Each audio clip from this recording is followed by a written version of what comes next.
Hey, Trail people, you're listening to the Trail Network podcast hosted by Rachel Drake, Hillary Yang, Katie Asmuth, and myself, Leah Yingling. We're here to celebrate the community, connections, and untold stories within trail running.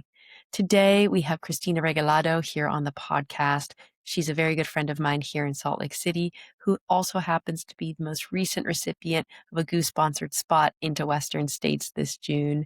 Cristina does so much work increasing access to trails and ultra running for underrepresented groups in the community. On this episode, she shares vulnerabilities. She also shares so much joy in what it means to be a member of the trail community. I'm so excited to follow her journey to Auburn this summer. This episode is brought to you by Precision Fuel and Hydration, our go-to fuel for a day on the trails. Just this past weekend, I was fueling with Precision while lapping Grandeur Peak at our local Rufa event. I was taking down 90 grams of carbs an hour, and I was taking the 30-gram chews, the 60-gram bar, and even the 90-gram gel pack. Kept me fueled all night long and feeling good for all 3 hours that I was out there. You can find Precision on their website, and you can use our promo code TTNP15 for 15% off. Welcome to the Trail Network podcast. I'm your host, Leah Yingling. This is a podcast shared by Hillary Yang, Katie Asmuth, Rachel Drake, where we share untold stories in the trail community. And today I'm so thrilled to be joined by Cristina Regalado. She is one of my good friends in Salt Lake City, a trail runner, Hispanic and Latino, just activist and advocate here in our community in Salt Lake City, and very excited to share her story with our audience. And Cristina, I think you've got something special that you learned about recently about a race you'll be doing in June. So do you want to start off the podcast sharing that with our audience? Sure, absolutely. Yeah, just a little intro. My name's Cristina Regalado. I use she, her, ella pronouns. And I'm a Mexican Salvadorian American trail runner from Salt Lake City. And I just recently learned that I will be running Western States with the support of GOO. Christina, this is such a cool opportunity and one I learned about a few years ago when I was a GOO athlete. And if you want to tell a little bit about your story with the application process, how GOO decides like who they're going to accept and receive into their spots and how many people get chosen, because I think this is a really special opportunity that more brands should jump on board with.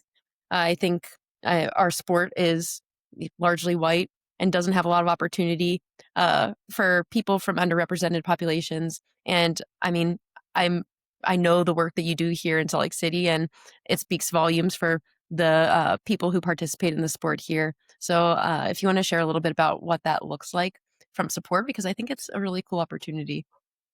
Yeah, absolutely. So, this, I guess, GOO sponsorship spot is set aside for runners that come from a historically marginalized community or background. And they've chosen two athletes this year, I believe. And you have to have a qualifier, of course, to run Western States, and it's an essay entry. And I don't know what magic happens in the background with the selection process. Unfortunately, that's top secret. But yeah, I think that those are the requirements. And we're early on in getting the ball rolling on things. So amazing. And Christina, you're no stranger to trail running. You've been trail running for a little bit now. Can you tell us a little bit about how you found trail running from the start and a little bit about your 100-mile experience over the years? Because something that I think is exceptional about you is when you go big, when you run a race, you go big, you bring in your entire community, and it's an absolute party. So I'm very curious and excited to see what your Western States experience looks like this year. But yeah, curious about how you found trail running from the start and what your journeys looked like over the last couple of years. Yeah, absolutely. So when you see me at races, I'm usually very joyful, running with just gratitude and very happy. But trail running actually found me during a really dark time. I used it as a way to silence this negative self talk. I think I started trail running when my brother was first diagnosed with schizophrenia. And during one of his episodes of like acute psychosis. Something really traumatic happened to my family. I'll leave out the details just out of respect for them. But yeah, this particular episode was really violent. And instead of him being taken to a uh, mental health facility or even an emergency room to get the help that he desperately needed, he was incarcerated, which is unfortunate reality for many Black and Brown folks. There's much higher incarceration rates for Black and Brown folks, and so coming from a background of I'm a medical health professional in my professional life, seeing all this unfold, I just felt extremely helpless. I didn't know what to do. And I just had these thoughts of, if I can't even help my own family, how am I going to help my patients? And I started kind of going down this really bad episode of depression myself, had thoughts of self-harm, just really didn't know how to process any of this trauma. And so one day when I was kind of deep in my depression hole, I just went out to clear my head. And I actually went out on the BST, the trail that actually runs behind the hospital where my brother was first hospitalized. And it just helped me feel connected to him, and just was literally a physical step momentum to my healing, but also just gave me peace. And along with seeking therapy, I think it really was a big step in healing myself. And thanks for sharing that, Christina. I think a lot of people can relate to having a deep journey that, the trails do find them in a moment when they absolutely need them. And I appreciate you sharing too. Just often we hear this concept of like, oh, trails are my therapy, but recognizing kind of like the dual purpose of therapy and trails being your therapy. I think it's really valuable when it's something a lot of people battle with and go to the trails to kind of escape a little bit. Um, You've also channeled a lot of your energy back into the community. So you talked a little bit about what the trails have given you, but I also think you have given so much to the trails. Something I'll shout from the rooftops is your involvement here in Salt Lake City with Women of the Wasatch, particularly with the scholarship program for getting more underprivileged communities and groups of people out onto the trails, but then also the Wasatch Trails Collective. Um, can you speak a little bit about how you found those communities? I think there's a lot of people in trail running who often find their little siloed communities and want to grow and want to expand them. And I think you're a great representative of how to do that. And you don't wait to be told to do something, but you just act. And I think that's absolutely amazing. And I think you're a great example for that. If other people could just learn from that experience. Yeah. So when I started getting out more on the trails on my own, I kind of, I was like, well, this is incredibly healing for me. But of course, as we all experience, there's thoughts of, hey, is this safe? There's just a lot of safety questions. And so I heard about, this new group, Women of the Wasatch, and I thought that's great. Strength in numbers. Mhm. I'll show up and start running with other women and kind of feel safer. And it was wonderful. I met some incredibly badass women like yourself, seeing women doing these insane distances, at the time for me, 100 miles is ridiculous, right? It is. It is insane. And so seeing, women do that was just mind blowing to me in our community. And just became very, this desire to become involved. But in that desire to become more involved and connected, I realized I was still deeply missing something. And I realized it was nobody looked like me in that community. And while at surface level, everyone was very welcoming and encouraging, I was missing that representation. We come from different backgrounds, and there's certain cultural aspects that I just could not relate with anyone. I line up at start lines at races, and I'm always like, I'm going to put my big brown ass here at the front, but nobody else looks like me here.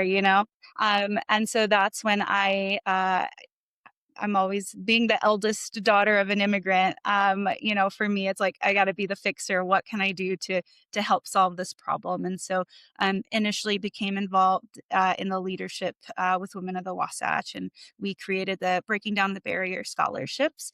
And so we saw, hey, what are some of the things that are barriers for people of color or people from an underrepresented background to getting into the sport? And that looks, initially it looked at gear. So we set them up with gear, with a coach, getting them a race entry to a race of their choosing. And it's evolved more and more every year as we identify more needs. We added a caregiver scholarship for the moms in our community, knowing that, childcare is a big barrier, and just kind of growing every year.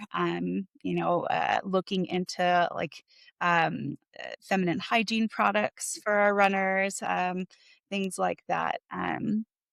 And that was very gratifying. But even then, I was still missing something. And so me and Shani Weston and another local trail runner here in Salt Lake were just kind of joking, like, hey, we should make a trail running group for people of color. And we're like, wait, actually, that's a great idea. Like, there are a lot of us. Why don't we, you know, get together and just go run on the trails? And it's been wonderful. We're coming up on year 3. We're called the Wasatch Trails Collective. And it's become so much more than just a running group. It's become a group of advocacy. There's a lot of volunteers that volunteer locally in our community for Comunidades Unidas, for the Bail Fund Project. And we go protest. We recently just had a Bad Bunny themed trail I was run. gonna ask about that. Yes, it's become this place of just joy and celebration. And we've learned that our strength is in community. Our hope is in community. So it's become something very beautiful, and that's giving me a lot of purpose and joy. Oh, that makes me so happy to hear. I feel like you've been through a lot, your community's been through a lot in the last year, in the last couple months, and having that space to join in, like, safely as a group is extremely valuable. What's been, the most gratifying piece of all of that? Because I think you're definitely a giver and it's very obvious. But yeah, what's been a story that has just made you feel like that sense of purpose? Yeah, there's been a lot. I think there's a lot, but there's one that I'm especially proud of. There's one runner in our in Wasatch Trails Collective. His name's Felix. Shout out. Oh, really? um, he joined like day one. I think there was one run where it was literally just me and Felix. And I learned about his story. He's from Peru, and he was a road runner through and through. And I said, "We got to get you on the trails. We got to get you on the trails." And he quickly went from a road marathon to he just finished the Bear 100. He crushed it, and I was just so proud to, help inspire a little bit of his journey to get him out on the trails. And secretly, I'm like, I want more people of color on these start lines, and Felix did it. And if he can do it, everybody else could do it too. That is amazing. I recall the end of the Bear 100 for you a couple years ago. That was your first 100 at the time, and then you've since done Javelina, and Western Mhm. States will be your 3rd? My third, Oh my god. yes. You started off, we talked a little bit the other day about just imposter syndrome and lining up at races like, Western States. What makes you feel that way, especially whenever, like, you have a history in the sport, you are a veteran at 100 miles. I'm curious, like, lining up at Western States in a fully, like, earned spot with, the GU sponsor spot, where those feelings come from and, what you do to kind of, like, push them away. Yeah. I think just looking at who is there, right? So Mm. visibility. And I think it's wonderful that GU is doing this to kind of help break down the idea of who belongs at these start line, who belongs at these races. So I think that's helpful. And I think just this imposter syndrome is something that we're going to need to continue working on.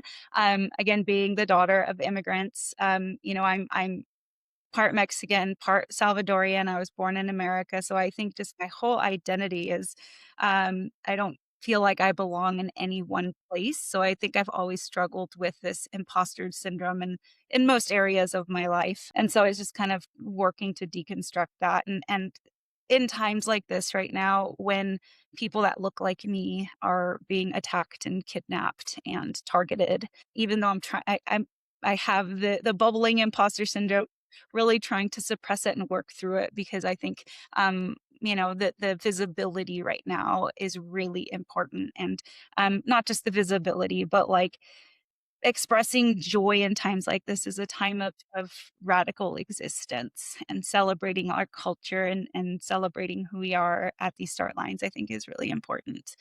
So we're fighting the imposter syndrome, and we belong here. Absolutely, and you absolutely do belong here. Um, Something I see often is just, like, the performative nature of social media in times like the political unrest we're experiencing right now. What do you think, especially in the trail running space, is most valuable for immigrant communities? Yeah, I mean, I think um people, brands with big platforms, I think, aside from just being vocal about issues, I think more importantly need to put actions to those words. And there's a lot that can be done. I mean, aside from advocacy, brands like Goo, supporting people that come from marginalized communities, race directors, I think should be prioritizing safety, and how that might look can be, making sure that race entry lists are private so that you can't look up and target certain runners at start lines. It can look like creating race entries, creating opportunities for runners from marginalized communities. If it's a local trail race, you can host local buddy systems or training group runs that are safe for people of marginalized communities, things like that. So I think really important for anybody with a platform right now, to be using their voice, not just vocally, but like putting boots on the ground, if you will, and actually putting in the work towards making the trail community truly more inclusive. Thanks for sharing that. I think often we think, trail running at its roots is, it welcomes everybody as this open space, but I think that's not often the case. And there's a lot of people who don't feel safe running outside, running on trails, existing in a largely white and male dominated space. So I appreciate you sharing that because I do think often it's the action piece being tied to the vocal piece that is missing. Yeah, and I've heard a lot of feedback just from friends in the community, like, being a woman, I just don't feel safe on the trails. Now imagine being a woman of color, or being somebody, from the LGBTQ plus community, that has other, many other reasons to not feel safe, out by themselves to go on a trail run. It's like, it's actually incredibly privileged to be able to leave your house and go on a trail run, or go on a run period, without having to think about, is this safe? And I think a lot of people take that for granted. All right, guys, just a quick little break to talk about Precision Fuel and Hydration's awesome free hydration planner. I don't know if you've checked it out, but if you go to precisionhydration.com, they have a free planner and totally free that will help you figure out exactly how much carbs, sodium, and fluids you need to hit your goals. As we're heading into the new year, I know we've all got big things on the calendar, so figuring out your hydration is probably the key thing that you can do. It's been an absolute game changer for me. You can click the link in the show notes, use the planner, and get 15% off your first order with the code TTNP15. Every purchase helps supports our show. We really thank you for that. And it boosts your performance as well. Back to our show. Like you mentioned at the beginning of the podcast, it is an escape and it's an opportunity to be in nature. And it's unfortunate that there's a lot of people who aren't in such privileged positions to experience the beauty that is trail running. Yeah, but I am happy to see, I mean, there's small steps, but any step forward is progress. So I think, hopefully, these little ripples of change become big waves, and we see more diversity on the trails and more stories that just makes things more It really interesting. does. Christina, diving back on your ultra sign up, you have history that goes way back to 2017. Um, so you started out like experimenting most like on the roads and then kind of found your way more into the trail distances. What made you keep saying yes to longer and longer and longer and vertier and vertier and vertier races? I'm like, it's like I see a progression here. That's a great question. We just love to suffer, don't we? No. um, Curiosity. Just curious to see what my body is capable of. Also inspiration. I'm inspired by those in my community. Um, the two people that come to mind when I first started trail running, Elsa Jaworski and Justine Hewitt, they're local trail runners here to Salt Lake City, just total badass women that never say no and to any challenge. And so early on when I first met them, I just said, wow, these women are so cool. And if they're able to do it, why can't I? And so, I mean, I'm running different races, totally different things. I'm not like doing exactly what they're doing, but just seeing that they are pushing themselves and able to accomplish these really cool things. Yeah, just kind of looking into myself and just saying curiosity. Let's play. Let's see what we're able to do. So the bear and javelina are two very different experiences.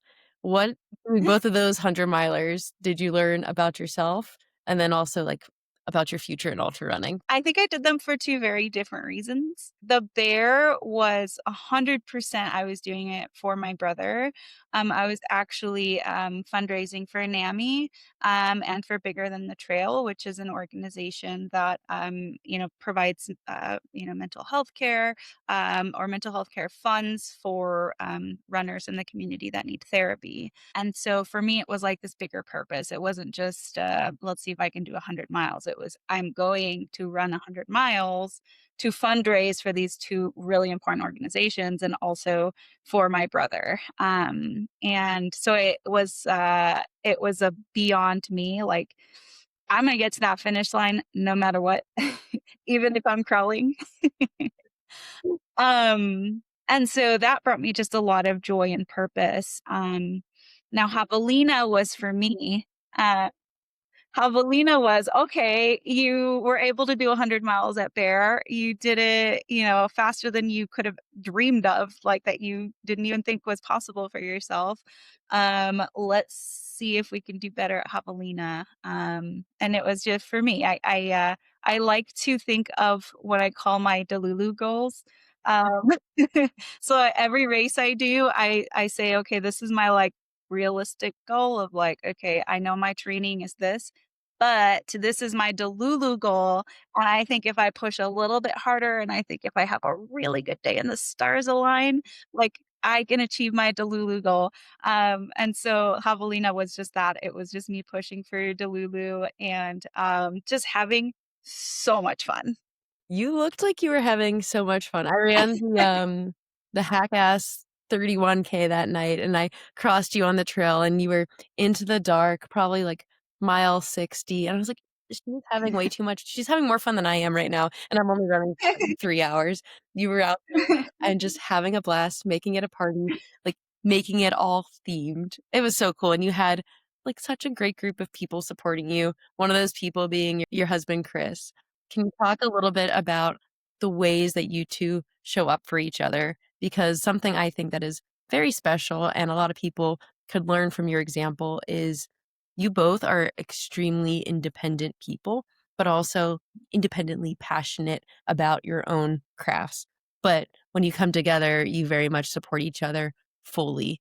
And I think it's a beautiful thing to witness. And often people in our sport either feel like they need a partner that participates fully in it or like has their own passion that they're interested in. Can you talk about that intersection and the ways that you guys show up for each other in your various crafts?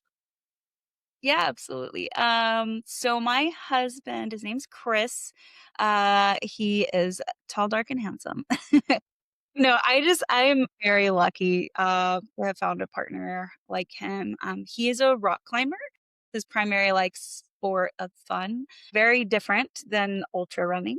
And yeah, I fully support, when it's climbing season, we kind of have seasonalities to things. When it's climbing season, I know, we're gonna disappear to the desert on this weekend, and I know that I can sneak in a run wherever, but I know that we're gonna focus on, he's working on this project today. I'm gonna go haul all the crash pads and all the snacks. We're ready to bushwhack. I'll go wherever you need me to, because I know vice versa come, summertime, when I decide to go after something totally Delulu, that he is going to show up in a costume, willing to give me a lap dance at mile 80, and give me all the snacks, and positive affirmations that I need. So, yeah, I think we have totally opposite sports, but we balance each other out. We have this like seasonality in sport and seasonality in life really as well. Mm, I love that, and I also love when Cardio Chris comes out to play because,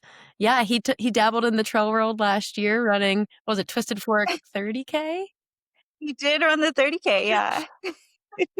So you And we call him Cardio Chris. He doesn't come out to play very often, but when he he's does, it's committed. wonderful. Yeah. So Western states is what? We've got 4.5 month countdown. Still lots of time to get there. You talked a little bit about your Delulu goals and your your other goals, let's call them. How are you thinking about Western states? Because it is quite a different race from both Javelina and the Bear. And honestly, like it's kind of like a nice merging of Javelina and Bear, a little bit of both of those. How are you thinking about it as your goal setting going into it? So for Western states, I think my primary goal, I'm thinking of this beyond me. I think it's Delulu that I'm even there. Um, so my Delulu goal is just making it to that start line, which I'm still like in denial. Uh, but of course, just overwhelmed with gratitude. And so really my biggest goal is just to really celebrate that start line, celebrate that I'm even there, celebrate believing in myself, celebrating, daring to dream that I could be on that start line. Also celebrating like breaking the status quo of who belongs at these start lines. Again, I'm going to be planting my big brown ass right in the middle of everything. Yeah, and just continue increasing representation and visibility on a stage that's bigger than just our local community. And I'm so, so excited to continue doing that. And then I guess beyond the start line, I'm going to be running towards something that's so much bigger than a finish line.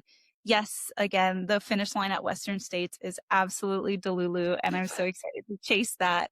But I'm running towards hope, and creating a blueprint or a map, so that other women of color can follow that.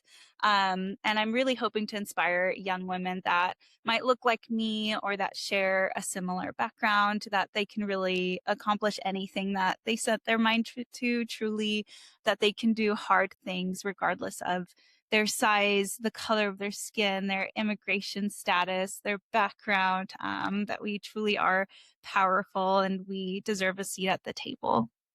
You just gave me chills from head to toe. My God. That's beautiful, Christina. And I think our world would be a much better place if more people approach sport and life with that attitude and shared their goodness and their privilege and their position in the sport and in the world with others the way that you do. It's extremely inspiring, and I'm so excited to follow your journey. You have a very fun trip to France coming up. And I think a lot of people would be inspired by the run that you have planned in your trip to France. So can you tell a little people about that? Because I think it's extremely relatable. Right now it's still in the concept in the concept stage. But originally this was going to be a rock climbing trip.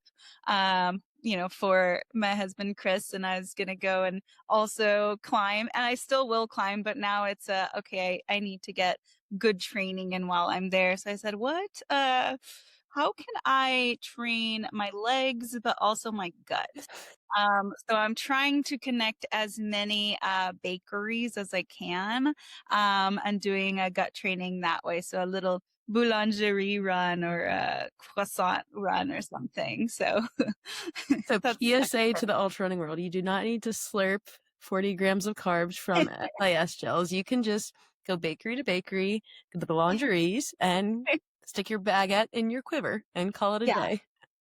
Actually, last summer I like to connect food runs. So last summer I did a ice cream run here in Salt Lake City. Genius. I connected like 5 different ice cream shops, and I made a long run. Just Can you let me know when you do your next one? I am in for that. absolutely. It was wonderful. And Christina, we are recording this on Monday, February 9th. The Super Bowl was yesterday, and you gave me homework for this episode, which was to listen to Bad Bunny. And then I also watched the halftime show, which was absolutely amazing. Can you talk a little bit about like the halftime show in general, like your energy that you brought to that, and like takeaways from just witnessing and experiencing everything that was the beauty of that show? Yeah, so I don't know the rules of football, so I purely went to go watch the Benito Bowl. And it was so beautiful. Like, I still have chills from last night. Um, I think there's a lot of things that, maybe that were lost in translation, but I do think that everybody watching hopefully felt joy, and how powerful that was. I mean, I think everybody could read the thing in the background that said, the only thing more powerful than hate is love. And I think that was just really beautiful. But there was a lot of little nuggets throughout the performance. I mean, I think it was just so powerful. He made a political statement about, the independence of Puerto Rico and how it's colonized, the colonization history, the history of slavery, just the opening scene with, the sugar cane workers in the fields. And I mean, I can write a dissertation about this. And I will read it. I'll try to keep it short. But yeah, things that really just stood out. There was a moment where he said, debes de perrear sin miedo, bailar sin miedo. Basically means dance without fear, amar sin miedo, love without fear. And it's just a message that's really important for the Latino community right now, where we're having to hide who we are, or we're living in fear. And so it's just opening up the door to say it's okay to be who you are, to celebrate who you are, to celebrate your culture and your music, and continue being joyous, because that's our only hope in moving forward, is continuing to be resilient, with joy and love in our hearts. And then when he gave the Grammy to the little kid and he said, believe in yourself, this thought of self-belief, I think, is also very beautiful. So many beautiful messages that it was amazing. And I think so many messages that we can apply not only to life, but also just even trail running in general. Like, you talk so much about the belief in yourself and what it means to you to be lining up at Western States this year. And like, I know with full certainty you are making it to that finish line. You're going to have probably the most joyous lap around the track of anybody out there. You're going to have a party probably around that entire track too. You're not wrong. I think one of my goals, might not be the fastest person in the room. I might not be the smartest person in the room, but I will be the most joyous person in the room.